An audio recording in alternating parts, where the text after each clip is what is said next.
সকাল সকাল ঝিরিঝিরি বৃষ্টি পড়ছে, ওয়েদারটা একটু মেঘাচ্ছন্ন, খুব বেশি ভালো লাগছে। আর আমি আজকে নাস্তার জন্য কি করছি, একদম প্লেন নুডলস রান্না করছি। আমার মেয়েটার একটা সমস্যা কি জানেন, অনেক ধরনের সবজি দিয়ে নুডলস রান্না করলে সেটা তার কাছে ভালো লাগে না। একদম সাদাসিধেভাবে পেঁয়াজ কাঁচামরিচ ডিম দিয়ে নুডলস রান্না করলে তার নাকি খুব বেশি মজা লাগে। তো এটাই হচ্ছে আমাদের আজকের নাস্তা। আর পাশের চুলায় এই যে চা দিয়ে রেখেছি, ধীরে ধীরে হচ্ছে। তো ঠিক আছে, রান্না করি, থাকেন আমার সাথে। দুইটা ডিম ভাজাভুজি করে নিয়েছিলাম, তারপর নুডলসটা ঢেলে দিলাম। আর নুডলসের মধ্যে যে একটা মশলা থাকে সেটাও ঢেলে দিলাম। এখন কি করব, খুব ভালো করে উল্টে পুল্টে মিক্স করে নেব, তাহলেই নুডলস রান্না রেডি। এখন কটা বাজে মা? একটা রাজান দিচ্ছে। আর আমরা কি করছি? আমরা ব্রেকফাস্ট। আজকে আমরা অনেক বেশি বেশি অলসতা করে ফেলেছি।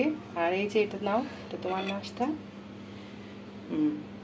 এটা হচ্ছে তোমার নাস্তা, আমি এখন আমার জন্য নিব। তারপর কি করব, তারপর চা দিয়ে মজা করে আমরা খাবো।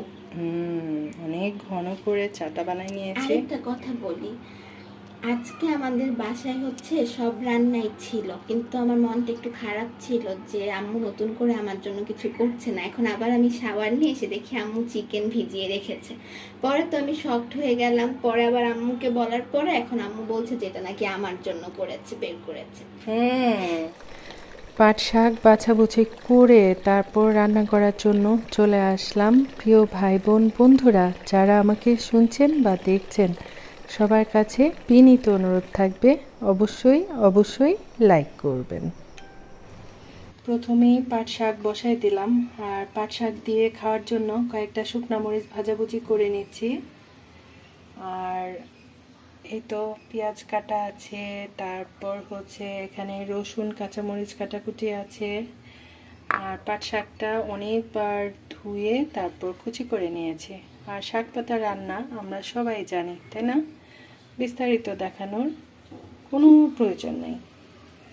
তো ঠিক আছে, রান্নাটা করি, থাকেন আমার সাথে। আরেকটা জরুরি কথা হচ্ছে, কেউ যদি আমাকে বন্ধু করে থাকেন তাহলে কি করতে হবে, কমিউনিটিতে লেটার রাখতে হবে। কেমন? পেঁয়াজ রসুনটা একদম ব্রাউন কালার করে ফেলেছি, খুব সুন্দর একটা ফ্লেভার হচ্ছে। তখন কি করতে হবে, শাক পাতা দিয়ে দিতে হবে। বারবার বলি রান্না দেখানোর প্রয়োজন নাই। আবার ভাবি যদি রান্না না দেখাই তাহলে ভিডিওটা বানাবো কী করে, এই হচ্ছে বিষয়টা। আমি কিন্তু সবসময় একটা কথা বলে থাকি, শাক পাতা রান্নার ক্ষেত্রে পেঁয়াজ রসুন একটু বেশি বেশি করে দিলে শাক পাতার টেস্টটা অনেক বেশি ভালো আসে। প্রথমে ভেবেছিলাম অনেকগুলা শাক হবে, আর রান্না করতে করতে একদম অল্প একটু হয়ে গেছে। তো যাই হোক, এই ছিল পাট শাক রান্নার রেসিপি। তো এখন চলে যাই পরবর্তী রান্নায়, থাকেন আমার সাথে। হচ্ছে তেলাপিয়া মাছের মাথা দুইটাই ছিল, আর ট্যাংরা মাছ এটুকুই ছিল। তো ভাবলাম দুইটা একসাথে করে আলু টমেটো দিয়ে একদম শীতের দিনের মতো করে একটা তরকারি রান্না করি। মোটা মোটা করে আলু কেটে নিয়েছি।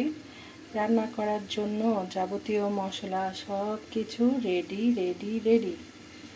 তো একটা একটা করে রান্না করছি, একটা একটা করে শেয়ার করছি। মানে একটা রান্না হচ্ছে আরেকটা রেডি করছি, এমন হচ্ছে আমার অবস্থাটা। একসাথে এত কিছু রেডি করে রাখবো কোথায়? রান্নাঘরটা তো অনেক ছোট, অনেকবার বলেছি, তাই না বলেন? তো যাই হোক, এই রান্নাটা করি, থাকেন আমার সাথে। আমি কিন্তু প্রায় সময় বলে থাকি, ইউটিউবের কারণে অনেক কিছু শিখেছি আমার ভাই বোনদের কাছ থেকে। আজকে আমি 2 ধরনের মাছ দিয়ে তরকারি রান্না করব, এটাও কিন্তু আমি আমার ভাই বোনদের কাছ থেকে শিখেছি। তো মাছগুলা ভেজে নিচ্ছি। আমার মনে হচ্ছে আজকে প্রথমবার আমি ট্যাংরা মাছ ভেজে রান্না করার জন্য নিচ্ছি। তো কি বলে, একটু টেস্ট করে দেখি ট্যাংরা মাছ ভেজে রান্না করলে খেতে কেমন লাগে।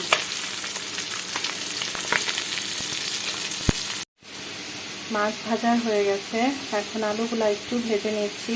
একটু ভাজাভুজি করে রান্না করলে রান্নাটা খেতে অনেক বেশি বেশি মজা লাগে, তাই না বলেন? আর এই তো ধনিয়া পাতা কাটাকুটি করে নিয়েছি, আর এখানে ট্যাংরা মাছ আর হচ্ছে তেলাপিয়া মাছের অনেক বড় বড় দুইটা মাথা ভেজে নিয়েছি। আলুটা ভাজাভুজি হয়ে গেছে, এখন পরিমাণ মতো পেঁয়াজ দিয়ে দিলাম। তারপর আমি আমার টেস্ট অনুযায়ী যাবতীয় মশলা দিয়ে খুব ভালো করে কষাই নেব।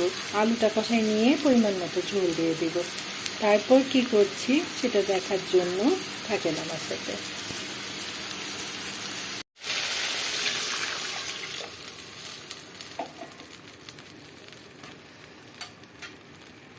রোদ চলে আসছে, রান্না করতে করতে অনেক বেলা হয়ে গেছে।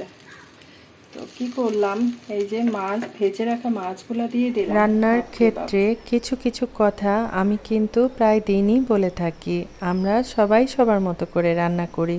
প্রথমে আমার টেস্ট অনুযায়ী মশলা দিয়ে মশলাটা খুব ভালো করে কষাই নিয়েছি, তারপর আলু কষাই নিয়েছি, তারপর পরিমাণ মতো ঝোল দিয়ে দিয়েছি। কিছুটা সময় রান্না করে উপরে কয়টা টমেটো দিয়ে দিব। রোদ চলে আসছে, তো আমি কি করেছি, বেশ কিছুক্ষণ রান্না করে নিলাম। তারপর হচ্ছে টমেটো দিয়ে দিলাম, মাছের মাথাগুলো একটু উল্টে দিলাম। তারপর এখন কি করব, আর অল্প কিছু সময় রান্না করে নামানোর আগে ধনিয়া পাতা দিয়ে নামাই নেব। ঝাল লবণ একদম পারফেক্ট আছে, আর কাঁচামরিচ দিয়েছি খুব সুন্দর একটা ফ্লেভারের জন্য। দেখতে কি সুন্দর লাগছে বলেন।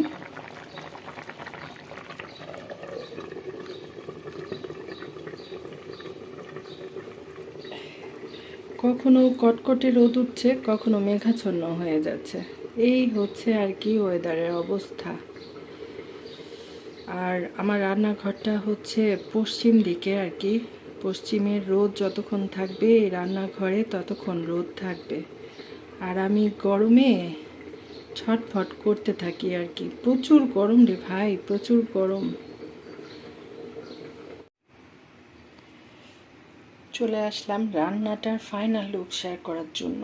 অনেক অনেক কাজ বাকি, ঝটপট একটু দেখিয়ে ফেলি। দেখতে তো অনেক বেশি সুন্দর হয়েছে।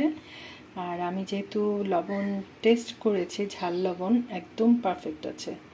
সবসময় কিন্তু অনেক বেশি বেশি ঝাল খেতে ভালো লাগে না, মাঝে মধ্যে একটু কম ঝাল দিয়ে তরকারি রান্না করে খেতে ইচ্ছা করে। আজকে সেটাই করেছি আর কি। কাঁচামরিচ দিয়েছি, যার কাছে একটু ঝাল খেতে ইচ্ছা হবে সে কাঁচামরিচ ঘষে ঘষে খাবে, ঠিক না বলেন?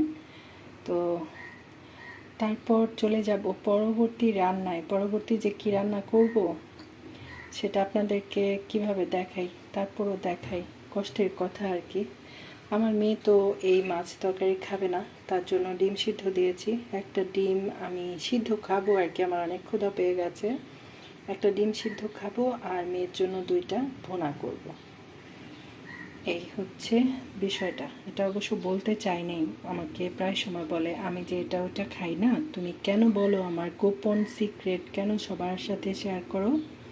এটা আর করা যাবে না, তারপরও আমি বলে দিলাম আর কি। নাস্তা নেয়ার সময় আমার মেয়ে কিন্তু বলেছিল আমি চিকেন নামিয়েছি, চিকেনটা আমি রান্না করেছি, সেই রেসিপিটা আরেকদিন শেয়ার করব। তারপর ঝটপট ওনার জন্য ডিম সিদ্ধ দিয়ে দিলাম। ভাবলাম আজকে ডিমটাই শেয়ার করি। আর এখানে আমি আমার জন্য একটা সিদ্ধ ডিম নিয়ে নিয়েছি, অনেক বেশি ক্ষুধা পেয়ে গেছে। আর আমরা মেয়েরা সবসময় কিন্তু ঘরের অন্য সদস্যদের কথা অনেক বেশি বেশি চিন্তা করি, নিজেদের কথা একদম ভাবার টাইম নেই আমাদের। আসলে এটা কিন্তু ঠিক না। যখন রান্না করতে করতে ক্ষুধা পেয়ে যাবে বা একটু ক্লান্ত মনে হবে, ঘরে যা থাকবে সেটাই একটু খেয়ে নেবেন। প্রয়োজনে এক গ্লাস শরবত করে খাবেন, নতুবা একটা ডিম সিদ্ধ করে খাবেন। এই যে আজকে আমার অনেক বেশি ক্ষুধা পেয়ে গিয়েছিল, সে কারণে আমি একটু লবণ মরিচ দিয়ে ডিম সিদ্ধটা খেয়ে নিলাম। আর মেয়ের জন্য যে ডিমটা রান্না করেছি সেটা আর কি দেখাবো। এই যে এটা হচ্ছে ডিম ভুনার ফাইনাল লুক। প্রিয় ভাই বোন বন্ধুরা যারা আমাকে এখনও দেখছেন অথচ একটা লাইক করতে ভুলে গেছেন, সবার কাছে বিনীত অনুরোধ থাকবে যেতে যেতে একটা লাইক করবেন। আর রান্না বান্না শেষ হতে হতে আকাশটা অন্ধকার করে ঝুম বৃষ্টি শুরু হয়ে গেছে। বৃষ্টি দেখতে আমরা সবাই অনেক বেশি বেশি ভালোবাসি, পছন্দ করি, তাই না বলেন?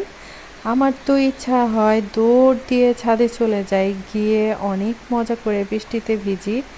কিন্তু বৃষ্টি ছাড়লে এখন যে গুড়ুম গাড়ুম বিদ্যুৎ চমকানো শুরু হয়ে যায়, সেটা আবার আমি অনেক বেশি বেশি ভয় পাই। সেজন্য আর ছাদে ভিজতে যাওয়া হয় না। আর আমার চারপাশের পরিবেশটা কতটা সবুজ দেখেন, যতই দেখি ততই মুগ্ধতা বাড়ে। খুব বেশি ভালো লাগে বৃষ্টি দেখতে। তো আমার আজকের ব্লগ ভিডিও কার কাছে কেমন লাগলো অবশ্যই নিশ্চয়ই একটা কমেন্ট করে জানাবেন। সবাই খুব বেশি বেশি ভালো থাকবেন, সুস্থ থাকবেন, আমার জন্য দোয়া করবেন। আল্লাহ হাফেজ, আসসালামু আলাইকুম।